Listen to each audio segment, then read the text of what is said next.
Toucher du doigt les réalités du port autonome de Pointe-Noire et l'ensemble des défis à relever par son personnel, tel est le but de la visite de Jean-Marc Tister-Tikaya, la toute première dans une structure sous tutelle du ministère des Transports, de l'Aviation civile et de la Marine marchande depuis sa prise de fonction. Une brève présentation des directeurs et conseillers de cette entreprise a ouvert la cérémonie, puis le mot de bienvenue de son directeur général Séraphin Bala, avant le mot d'usage du ministre.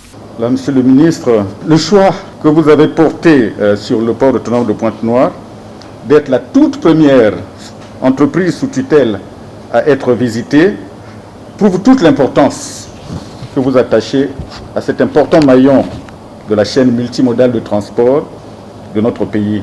Nous sollicitons, Monsieur le ministre, votre accompagnement et même parfois votre forte implication dans la réalisation de notre mission, dont l'objectif est d'assurer l'attractivité et la compétitivité de notre port, pour qu'il continue à jouer pleinement son rôle de poumon économique du pays, mais aussi de principal port d'éclatement de la sous-région.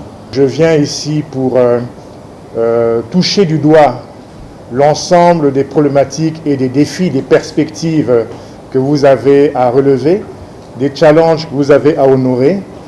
Bien entendu, vous pourrez compter entièrement sur la tutelle. Le port, effectivement, est l'un des maillons les plus importants de l'économie aujourd'hui. Bien entendu, au-delà du hub qu'il représente, c'est aussi un fleuron pour la sous-région et un port en eau profonde. L'heure n'est pas aux grands discours, l'heure n'est pas aux grandes promesses, l'heure est au travail et à l'action. La République du Congo et son président Denis Sassou Nguesso.